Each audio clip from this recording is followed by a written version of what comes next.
maamulaha dugsiga iyo macallimiinta iyo ardayda qiimaha leh sharafta leh waxaan idinka mahadnaqaynaa oon idinka markhaati kacaynaa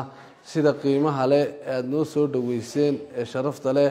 ee maanta maadaama aan wacyigelintii wadno aad noo soo dhaweyseen runtii waan idinka mahadnaqaynaa ee waqtiga aad noo siiseen run ahaantiina dee waxa weeye komishinkan xakamaynta HIV/AIDS wuxuu xil saaran yahay qarankan jamhuuriyadda Somaliland inuu ka wacyigeliyo kana xakameeyo xanuunka HIV/AIDS-ka dadka xanuunka uu la soo darsayna uu daryeelo oo hawshoodii iyo nidaamkoodii iyo daryeelkoodii iyo ku-xidhnaashahoodii iyo talasiintii iyo takoorkiiba uu ka ilaaliyo runtii komishinkan waxaa guddoomiye ka ah madaxweynaha qaranka jamhuuriyadda Somaliland mudane Muuse Biixi Cabdi runtii waxaad halkaa ka dareemi karaysaan ahmiyadda la siiyey inaynu xanuunkaa markaa xakamayno dee waxa weeye madaxdeennii qaranka ee jamhuuriyadda Somaliland baa hoggaan ka inoo haysayba ayaaba guddoomiyena ka ah markaa waxaan idinku hambalyeynayaa runtii dee sida wanaagsan ee aad wax u baranaysaan dadku dee lixaad baa ilaahayna siiyey maanta amniga waxa la yidhaahdo iyo iimaanku waa wax qaaliya iyo caafimaadku runtii wax unbaa dareemi karaa ninay wax ka maqan yihiin sidiina oo kale ayuunbaa dareemi karaa xaaladda uu ku jiro marka waxaan idinka mahadnaqayaa macallimiintiina wanaagsan iyo maamulkiina iyo sida sharafta leh iskuulka maadaama wadda waqti fog la asaasay intaasoo ladna way ka baxeen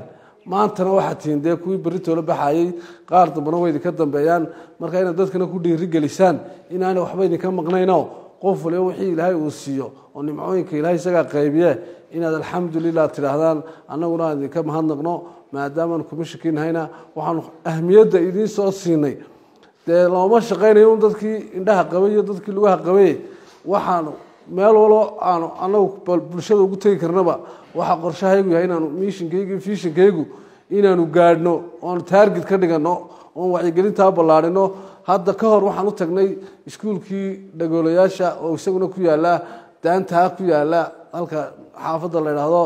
lug iyo lacag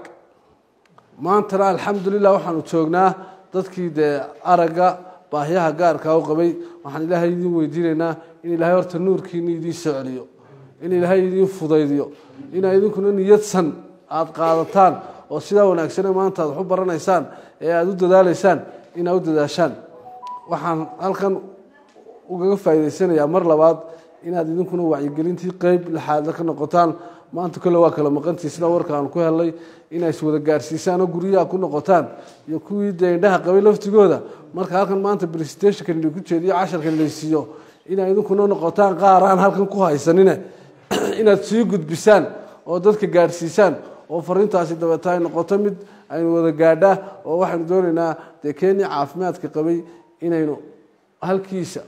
ugu digno u sheegno fariintii wacyigelinta ahayd kii xanuunka qabayna aan la takoorin oo dee waxa weeye xanuunadu sidaa uu macallinku inoo sheegay mawliid dee waa iska qadar allah qadaraduna way qaybsan yihiin ninba wixii ku dhici waa loo katibay oo dee ilaahay mar hore waxaan sii kala qoray laakiin sababtii ayuunbaa ah dadki maadaama xanuunka soo kala horreeyey in marka laga xanuunkii HIV/AIDS laga sasayo dabeetna waxaan leenahay war maanta bahalkaa dawadiisiina waa la helay dawadiisii maanta qofkii xanuunka qabay wuxuu maanta la mid yahay qofkii caafimaadka qabay keliya wuxuunbuu dheer yahay fiditaankaasaynu doonayno tan komishinka loo sameeyey si aynu xakamayn lahayn waxyaabaha lagu kala qaado iyo sifoo ku yimaado iyo sida ku dhacana waxaa koley dee casharkayna siin doono tiimka hawshay la waday anigu waxaan agaasimiye wacyigelintii iyo abaabulka sidii lii sheegayba waxaynu doonaynaa dee fariintaasi inaanay dhinaceenna ka bixin waxaan kala halkan fursaddan qaaligaa kaga faa'iidaysanaya maadaama maanta la joogo dad baahi u qaba araggii dadka maanta amniga iyo nabadda iyo xasiloonida qarankan jamhuuriyadda Somaliland ee muddada dheer la soo waday ee ulba la isugu dhiibayay ku ciyaaraya waxaan leenahay walaalayaal xaaje nimaan ogolindhuhu ka ridaa baa layidhi xaaladda maanta aan ku jirnana alxamdulilah inaan idhaahno mooye inaynu balaayo u yeedhanno horta maaha runtii dee qarankan jamhuuriyadda Somaliland ilaa cabdiraxmaan axmed cali ilaa maxamed xaaji ibraahim cigaal ilaa daahir riyaale ilaa siinaayo ilaa muuse bixiyo maanta jooga cid walba shanta madaxweyne way soo badbedeleen berina waxaa imanaysa in cid kala timaado oo de Muuse Biixi Cabdi farbu ku yimi qarankan isagu ma laha laakiin waa mas'uulka Ilaahay uu maanta uga dhigay amiirka inaan ku ixtiraamno oo ka dambayno oo ku sharafno oo ku qiimayno oo idinkuna u ducaysaan qarankan maadaama de maanta arkayno idinkoo aad aragnaa fakatiina aad arkaysaan inaad xaafadiina xasilooni ku tagayso inaan cid ku qashqashaashan inaad moobilada ugu qaalisanaa sidataan ee iPhone-nada waxaasi dadaal bay ku timi iyo amni iyo Ilaahay oo la kaashanay runtii inaan Ilaahay ugu mahadnaqno oo Ilaahay ugu shukriyo mooyee inaan iska saydhino maaha waxaan leenahay walaaladeyna reer Laascaanood ee qiimaha leh ee sharafta leh war walaalayaal waxa wax lagu yahay wiil waalkii la oran jiray ayaa wareeray rag sidoo isugu qaadqaaday walaal waxay ku dhaanto waa la waayay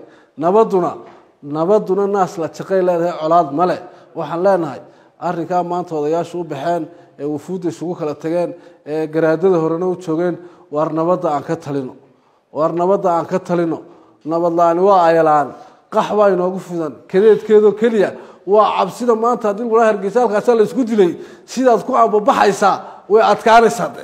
wax la bilo jidgooyo lagu galaa marka waxaan leenahay walaal insha Allah taala idinkuna aad iyo aad baa u mahadsantihiin runtii xasiloonida iyo amniga iyo nabadana waa ilaalinaa xanuunkaana sida inuu xakameyn lahayn soo diyaar u wadaniin insha Allah taala kulli 10 bayna la siin doonaa